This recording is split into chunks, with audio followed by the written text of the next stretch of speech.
Hey, friends, welcome to Real Talk with PK. So glad that you're tuning in tonight. Well, we are kicking off a new way of doing the podcast, and I'm going to go into interviews now and start interviewing people from our church, different walks of life, and hope that you find this very interesting and challenging.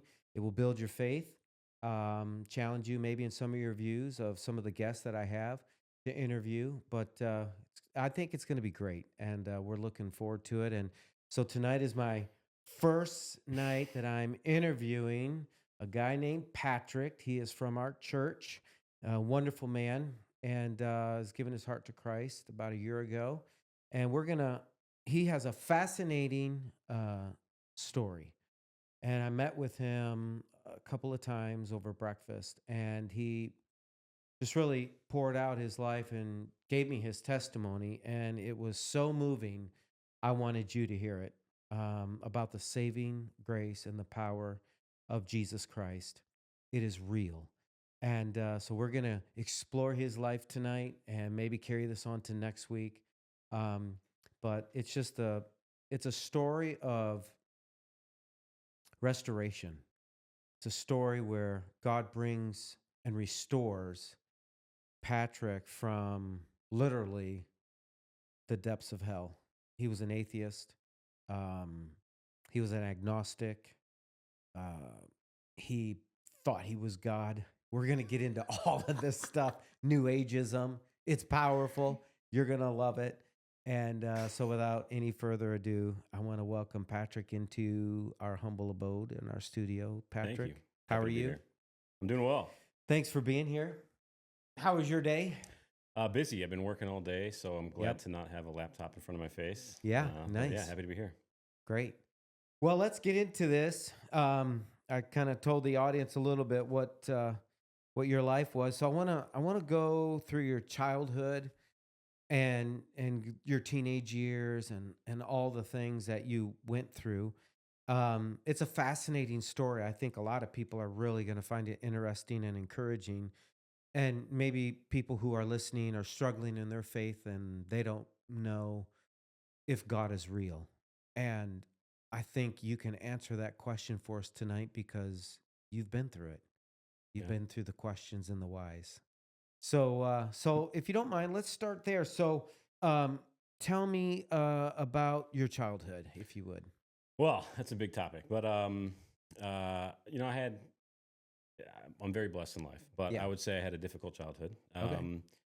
Uh, Church was an especially interesting topic as a child. Uh huh. We never had a church as a child up until probably about 6 years old. But Mm-hmm. my parents divorced when I was around 4 or 5. My dad remarried, and then we started going to a Catholic church on the weekends that I was with my father and his new wife, and then simultaneously every other weekend, my mom would start taking us to a Presbyterian church, and so every other weekend I had a very different church experience. They're two very different realms Yeah, they are. of experience. Yep. Um, but really, the church experience wasn't the big thing. It was what stood out to me as a kid was that church was very performative. Mm. Um, we went and showed off, to all the people at the church, but then went back to our normal lives. There was no talk of God. There was no Bible. There was no talk of Jesus. There was a whole lot of other things that weren't great. A Yeah. lot of torment, and it wasn't a great scenario. Yeah. And so I really, when I grew up a little bit, I had kind of a very sour taste in my mouth about the whole idea of God and church and Christianity in general. So you put on your Christian clothes, so to speak, and you went to church, Hmm. did the church thing for an hour. So you went to Catholic church and then Presbyterian church, which are pretty close, but a little bit different. And then you just lived for yourself, basically, your Yeah. family. So, like I said, childhood was tough. I was really rebellious as a teenager. Yeah. I was angry about life and my family and all Yeah. kinds of different things that had gone on. So, I rebelled very hard. I was also on my own fairly early. I mean, when I say I was on my own, I was When I was 14, I immediately got 2 jobs. 'Cause you can Really? only work for 18 hours a week when you're Yeah. 14, unless you have 2. And don't tell them about the others. So, I worked a lot when I was in high school, stacked up all my cash, and the moment I was, I think, almost 16, I bought a car, and I was gone. So, I stayed with my grandma and stayed with some family and some friends here and there. It was in Yeah. and out, but I was really rebellious. I was definitely not a I was always good in school. I found it very easy, but I was Mhm. not a nice kid. Ah, I okay. hated the world, and I showed it. Yeah. So, well, that leads us to your teenage years. So, in your notes, you were telling me you were an atheist. So those early years were very painful for you as a child, Mhm. and then you moved into your adolescent years, your teenage years. And what made it painful? Why did you have to rebel at that time? Well, my family situation wasn't great. Yeah. I had Your dad wasn't around, My I'm dad wasn't assuming. around. No, my dad was actually a great man. I didn't unfortunately really know that until I Hmm. was much older. But Yeah. um, I was raised mostly by his ex-wives, and so Ah, um, uh, how many? 2. So my Okay. mom, who I have a brother from that marriage, and then Okay. my dad remarried to a woman who had 2 children already, and then they had another daughter. So I'm the oldest of 5 if you put them all together. Okay. But we had a very challenging childhood. On my uh, my dad's side, and every other weekend, my dad was always working, so he was never around. But we were definitely the step kids, and we were treated as Really? such. And then my mom's side, my mom was just very much, love her, nothing negative against my mom, but she had a very difficult life as well, and Hmm. very kind of non-existent. I was raised by television and a lot of the kind of drunk and druggy friends that she held, and that was kind of my role model situation as a kid. Wow. So it wasn't great. It was a lot of bad stuff. But as I got older, I really rebelled hard because I was angry at my parents. I was angry at my dad, mostly at my dad, and a lot of it was because my mom and my stepmom had kind of pit us all against him. But So she talked him down. Oh yeah, absolutely, yeah. To the point where I didn't Mhm. talk to my father after I was 12 years old. Wow. And in You didn't fact, talk to him until, until I was mid 20s or late 20s. wow. So cut off conversation with him at Yeah. 12 Hmm. until in your mid 20s, Yeah. sometime in your 20s. Yeah. Mid to late 20s, I would Wow. say. That's hard. It was. Yeah. But So no father figure, no male influence positive in your life. no, none at all, actually. So I read one of your questions. You said how during this teenage years, how could God exist um, with all this pain, to make me this way? Because you Yeah. didn't feel love, you didn't feel supported, you know. No. Yeah. And that was. I mean, I, when I think back, I was so sure that there was no God and it was all a farce. Yeah. And but the reality is, I look back now and I realize that I hated God for my life, and I to that exact question, Yeah. how could you make me this way? How could I be in this Right. world?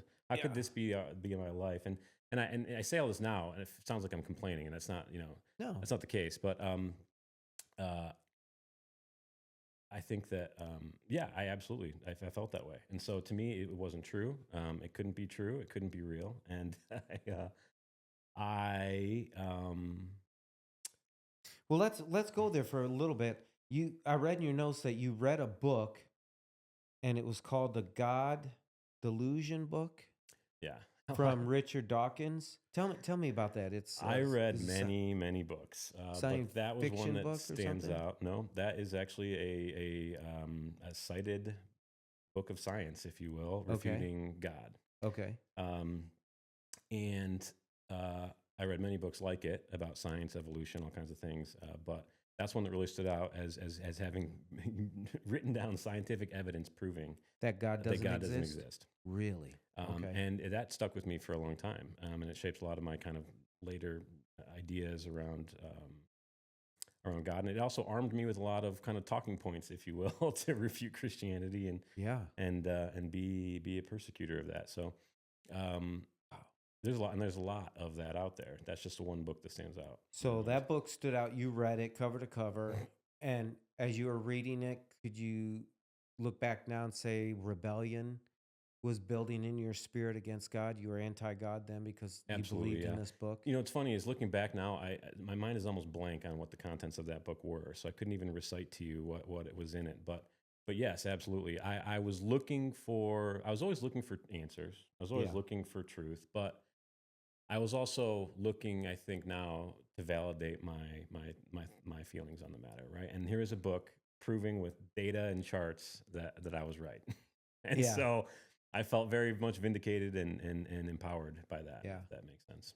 Well, and I think our listeners could understand that. I mean, I can understand that because your childhood was terrible.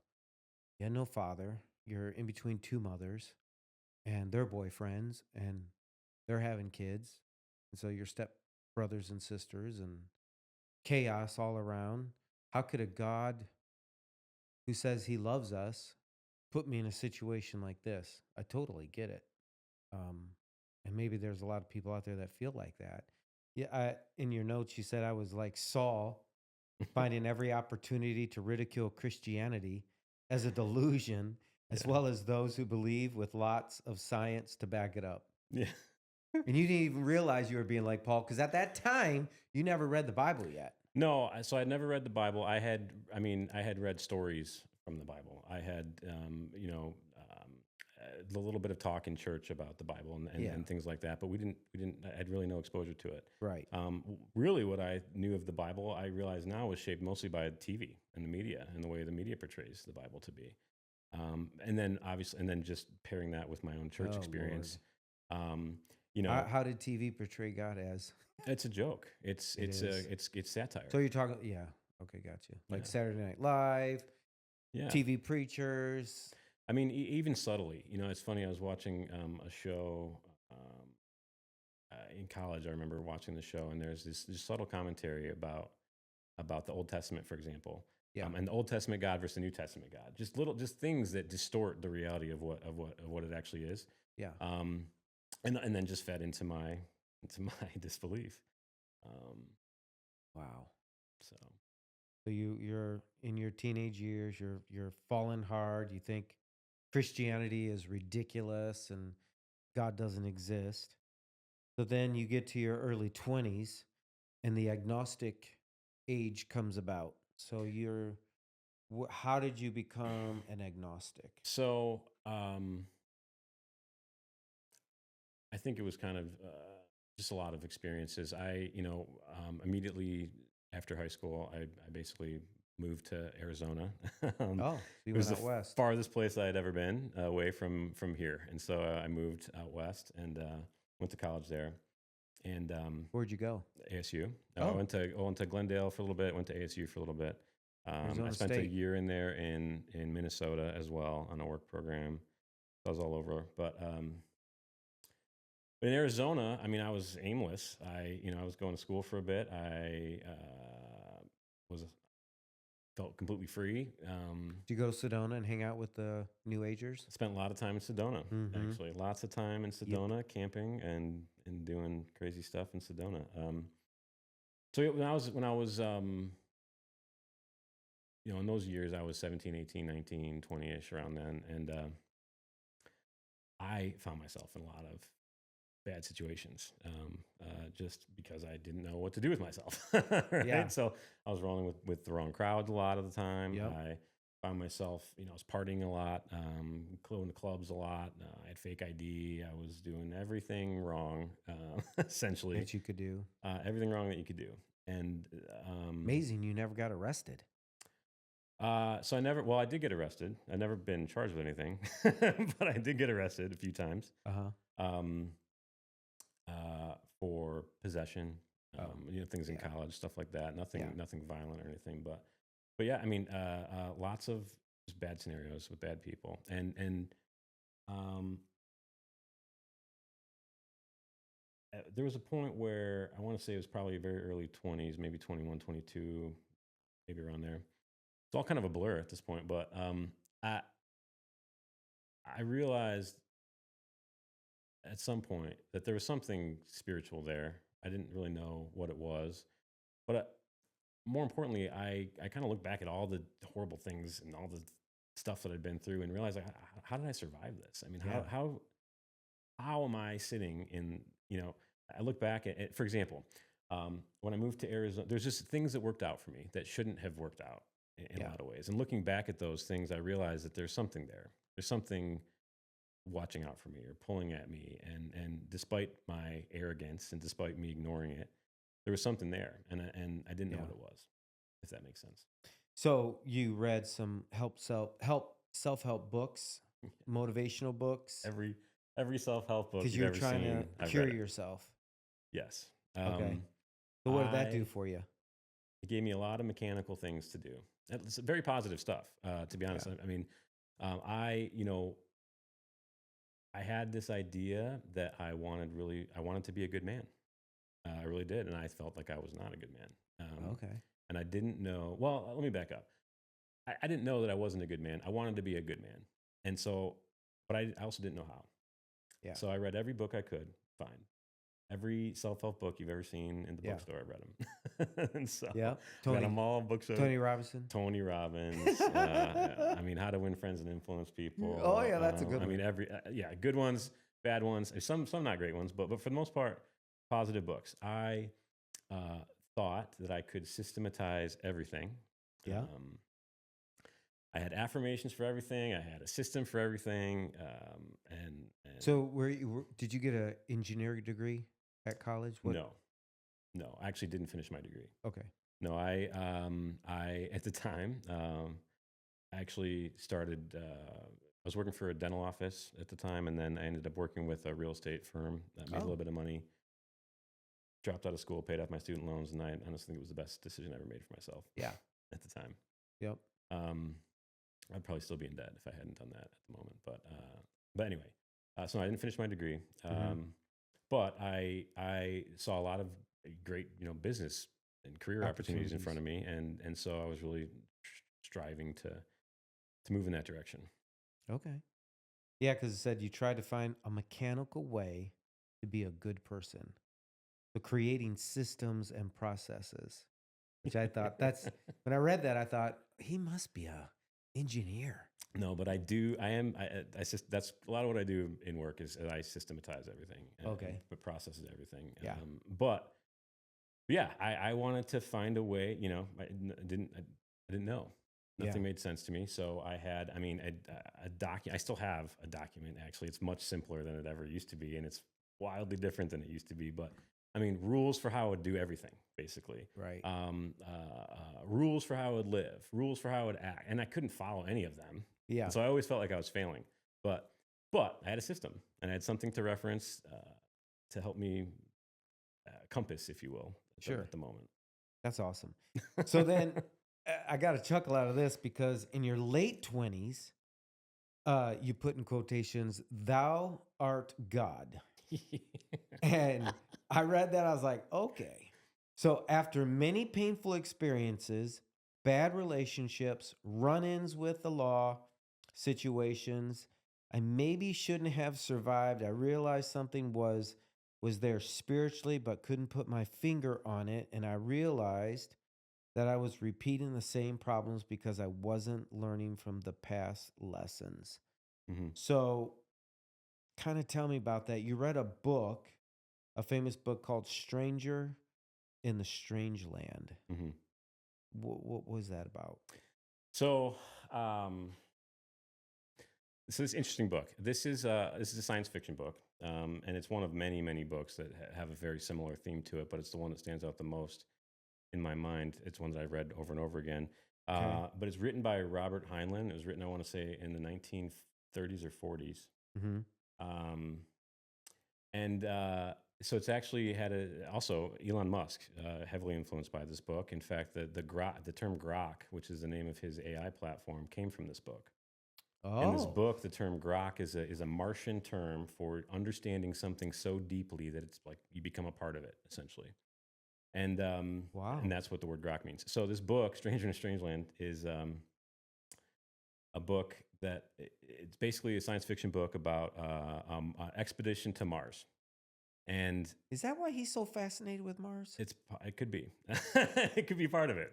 Maybe one of many reasons why, but it's an expedition to Mars where the whole crew dies essentially. And so the book starts out with there is a expedition to Mars and the crew's dead, and that's the end. And so 30 years pass, they send another crew to Mars. And what they discover is that the crew passed away, but two of them had a child, and this child was raised by Martians. And so it was a human child raised to be like a Martian, and live like Martians. And so the whole book is them bringing this man back to Earth and him assimilating to humans and Earth and how we all live, and because it's completely different from Martians. And there's a lot of religious themes throughout the book. There's various religions depicted in the book, some which are so comically ridiculous that they're based on casinos and gambling and things like that. Um, but the whole premise of the book essentially is that all religions are true because thou art God. You are God. We are all God. Ah, And so the book itself is basically the story of this Martian who comes basically as an infant and can barely even speak or walk on our planet, and becomes essentially it's essentially a parody of the story of Jesus. He becomes a savior, if you will. wow. And there's many books that kind of fed into that notion that thou art God, but that's a serious theme in the New Age world. It is. That we are all God and we are all creating everything around us, and that really kind of was a catalyst into the New Age, if you will, for me. So Elon was actually a young man back then, right? I'm assuming probably in his 30s. I'm guessing if you read that I'm back not sure then. how old he is. So that really influenced him. So I wonder if he thinks he's a god. I don't know him. I don't know him personally, but who knew we were going to talk about Elon Musk? yeah. Wow, that's fascinating. It is. It's fascinating. So in that book, they teach you that you are a god and that you can control your own destiny, basically. Sort of. Again, it's a fiction book, and that is the theme. That's the primary theme is this discovery that thou art God, and all religions are true because everybody's creating the belief in their mind and blah blah blah. But the whole idea feeds into this concept. It's in the New Age where the metaphysics. Yeah, metaphysical world where everything is energy and resonance and Self-worship. and Christ is a consciousness. It's a level of vibration, not a person or a God or a savior that died on the cross for us. Okay. Wow. There's another around the same time I read another series of books, which now I So how did that make you feel? Hmm? How when you read that and you started to believe that, did you feel different? Did you feel more alive? Did you feel empty? Like can you remember?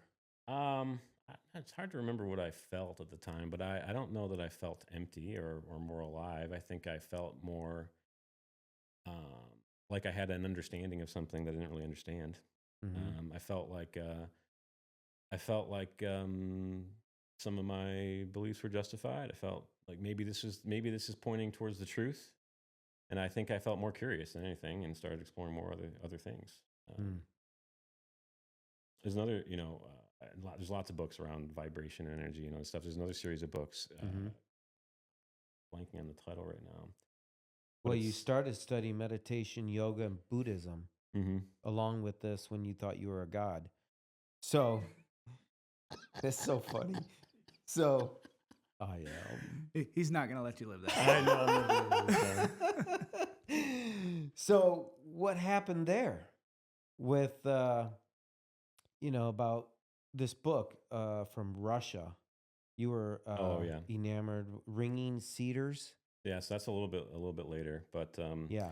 So that's a very interesting book series. But prior to that, I went down this New Age path. And how long? How long were you there? Oh, many years. Oh, okay. Many years. And you're still in Arizona? No, I was back in Michigan at this point, I want to say. Did you take some crystals from Arizona with you? I probably did. Yeah, some crystals. Did. Yeah, I'm sure I did. Yeah. Several times. Yeah, lots of that. They're going weird. on. It's just weird out there. And it's a hippie out. It's a it hippie is. world out It's there. hippies. It's, Zen, the vortex. You got to, in Sedona. I mean, it's beautiful country, but yeah, it is weird. More and more, yeah, Sedona is very much like that. More and more, Yeah. Phoenix is just more and more becoming like LA. It Yeah. seems to me, Phoenix is just a town. but Yeah. Okay. So these energies, and so I'm thinking of the show Stranger Things, kind of mhm. vibe that you're going through. So the energy is a really interesting, and I left this out of the notes. I didn't think about it at the time, but um, this idea of Christ consciousness is very big in the New Age, and it's something that I was kind of enamored with. The Okay. idea that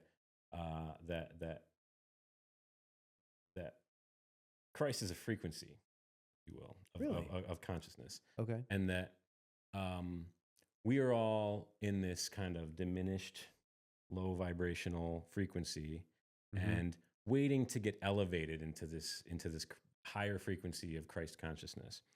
There's a whole world of this out there, and there's another series of books um, that I read that were called by, I think it was by a guy named Paul Selig, but and I believe they're completely demonic now that I'm looking back, but Yeah. that they're channeled text basically. Wow. And so the whole premise of these books is that he has these Pleiadian spiritual masters that are Mm-hmm. speaking to him, and he's channeling this text, and someone else transcribed his words verbatim, and that's the book apparently.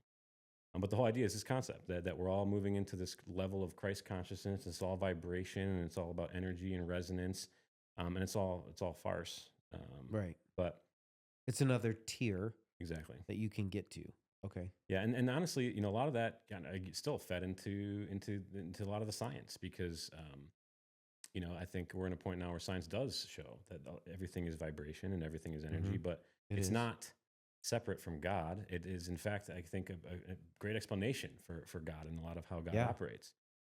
He's Um, originator of the vibration. exactly, and but again, it's deception, and people don't put the Mm-hmm. two together. No, true. Well, that's just like the devil. Hmm. He comes as an angel of light, Hmm. deceiving the nations, the Bible Hmm. says. So he comes as a truth bearer, but there is no truth in him. Hmm. And it's powerful. I mean, we're on this series now at our church, as you know, and unmasking, the schemes of the enemy. And the more I study it, the more I understand this world that you lived in. Hmm. Um, Very powerful. it's very And powerful. there's a lot of people in that world. It is millions, and it's very demonic and very.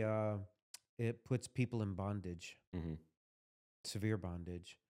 Um, the ultimate thing is that Satan wants to kill him. Bible says that he's come to rob, steal, kill, and destroy. Jesus said, "I came to give you life and that more abundantly." John 10:10.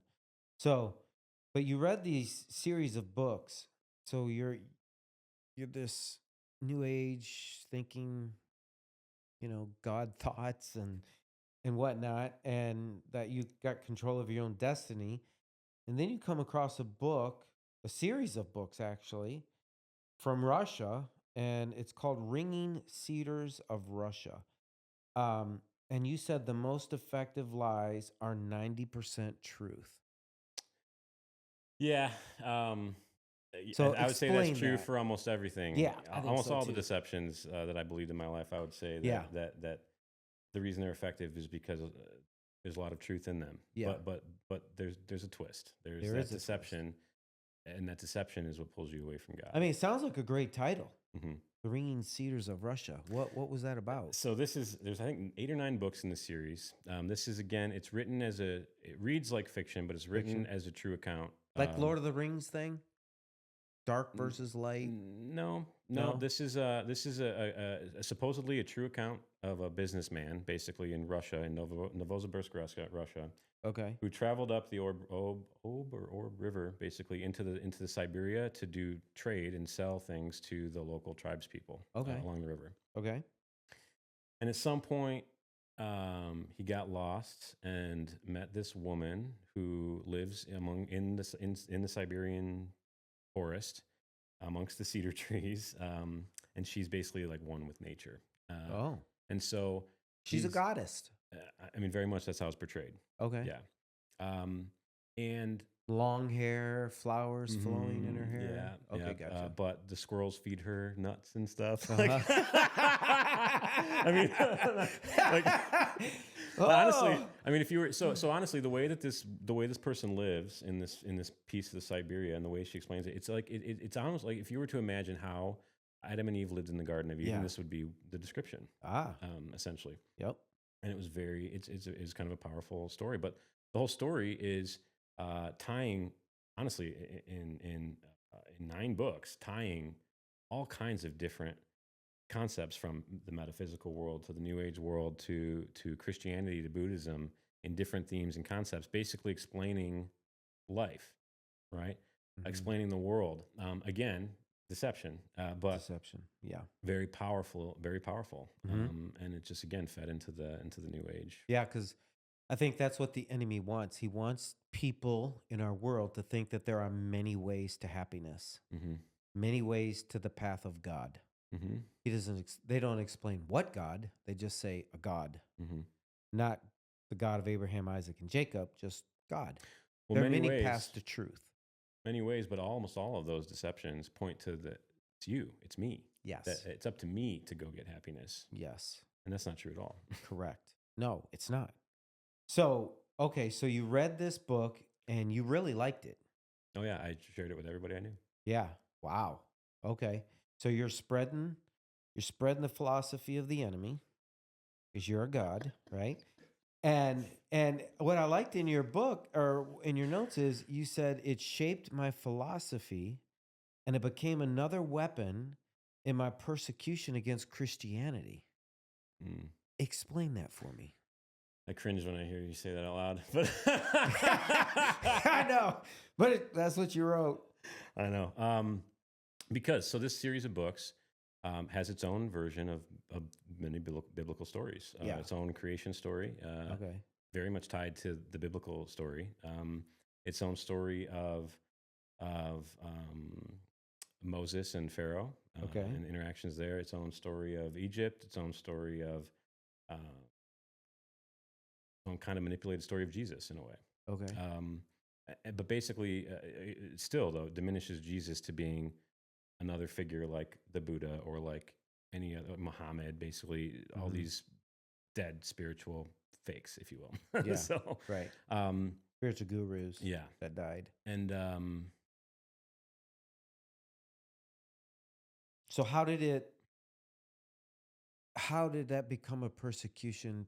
Would you argue with Christians then? Like, did you have Christian influence during this? not really at this point, not as much. No, I mean, I had some, interact with people at work, and at this point, it was less. I was less of a. I was a lot more diplomatic in my older years than I was when I was Yeah, younger. sure. If that makes sense. I like to argue. Yeah. Yeah. But I would still try to push people towards the science and towards these books and other ways of thinking about things outside of Christianity Mm-hmm. because I still didn't believe it. You didn't believe. So then you had some friends, and they were Muslim background, Mm-hmm. and you thought that was interesting. So you tried that. You bought I bought a Quran. a Quran and you read through it, Mm-hmm. right? How did that make you feel? Well, I don't want to get too deep into that, but it just felt completely like deception. Gotcha. It was awful, quite honestly. Really? And I'm not sure that many people have read it because if Mhm. they did, I'm not sure how they could believe it. But Yeah. that's my opinion. Right. Yeah, because in there you have to kill the infidels and Mhm. Well, and so what's interesting is I read through it. I didn't read through the whole thing. Honestly, didn't finish it. I did not enjoy it. But what's interesting is that after I did read the Bible later on, I went back to the Quran because the whole idea of the Quran is that it is continuation, if you will, of the same biblical story, and maybe Oh. some things have been been twisted, but yeah. um, but when you read the Bible and see how just intricately woven together the whole thing is, Yeah. and it is incomparable to what is written in the Quran. It is so far away. And the first few pages defy the entire Bible. So if it was a part of the same story, it wouldn't be defying the entire message of the Bible, because Hmm. if it was the Word of God, it would continue the Word of God. It's not. Right. But anyway, I digress. Yeah. Yeah. No, that's good. I mean, I think people need to hear that. So we'll wrap up here in a little bit, but so man, I'm thinking about your childhood and all your adolescent years, and then you're in your 20s, and man, it's a roller coaster ride, bro. It's just like, whew, it's crazy. All the things that you experience at such a young age still, in your 20s and Yeah. doing all this craziness, reading all this stuff, and then you get into your 30s Hmm. and you have worldly success. Hmm. So now that that becomes, are you thinking in your 30s, okay, I got to settle down, find a wife, or are you just you're having success now financially? You found your niche Yeah, I in had success business. financially. I had a great job. I had a great group of friends. Are you doing what you do now in your 30s too? Um, I started it in my 30s. Prior to Okay. this, and I was still, I was successful before this in my current role, which in sales. But I sold wine. I was a wine distributor at the time in Really? my early 30s. Yep. Um, Good business to do that? it was good business. Yeah, I was very good at Really? it. Yeah. So how do you sell wine? Do you represent a distributor and then you go to different like party stores, restaurants? So I worked for a distributor, and I Okay. represented a book of fine wines. And so basically, the company imported fine wines from around the world, and then I would go and sell it to country clubs, restaurants, wine buyers. And so most of my job was driving around to restaurants and country clubs. And a Ah. lot of times I'd have winemakers come to visit the accounts. And so we're taking them around and then hosting people at wine dinners. Hmm. It was a lot of fun. But actually, so, part of Who the has reason, the best wine? France, oof, Italy? so that's a very difficult question to answer. I would Because it's say all my favorite, the most famous wines come from France. right. Many of my favorite wines come from Italy Yeah. because I heard the soil's very good to grow grapes and stuff, and their wines are incredible. it is. I went to Italy too, so I'm a little biased. I really fell in love with Yeah. it, so I became a big fan of the Italian wines. Do they do just like Lucille Ball did when I was a kid and crush the grapes with their feet? Almost never. No. I mean, some people may. That was the Some funniest small show. productions do maybe, but for the most part, Do you no. They're remember all. that I do. Lucille Ball show? Do you remember I don't that? remember the Lucille Ball show, but I know people crushing grapes with Oh their my feet. gosh, it was so funny. It was hilarious. Um, so they don't do that though. They probably did back in the day, but They do. People still do, but not the production wine you're getting at the grocery store. yeah, no, Doesn't That's not. There's mm-mm, no feet wine at the no. grocery store. So you have affirmation in your 30s, and life started to look good on paper. Yeah.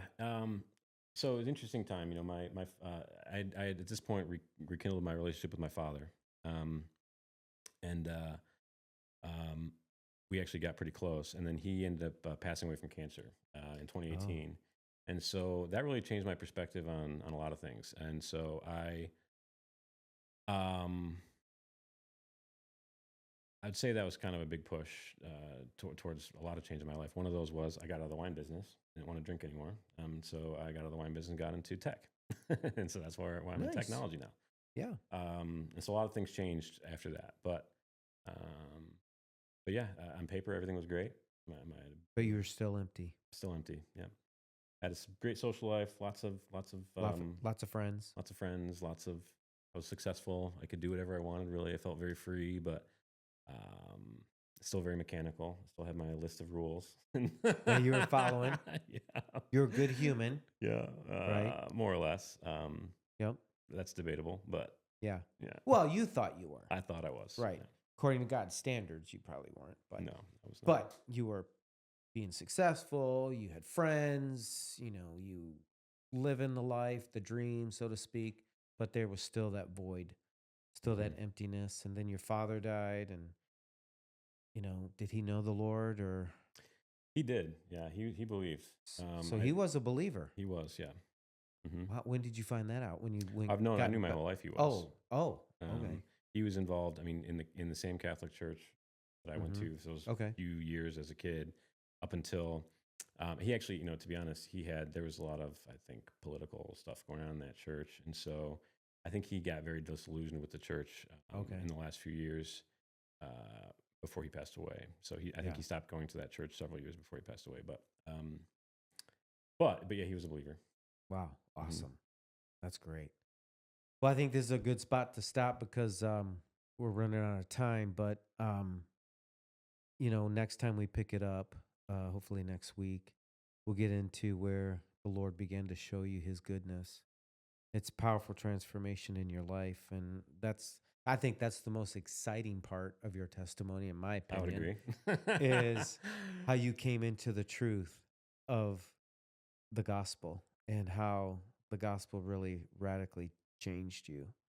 And so we'll pick that up next week. But friends, I just wanted Patrick to be my first guest because it's it's a tearjerker. I mean, I was just floored when I read this whole testimony and just thought of, as I said earlier on the podcast, how good God is and how much He loved Patrick and still loves him. And, that is amazing, the faithfulness of God through all your searching and all your wanderings and studying all these new age satanic, because that's what they are, satanic books. Yeah. I mean, there was a lot of satanic power around you and in you in your life.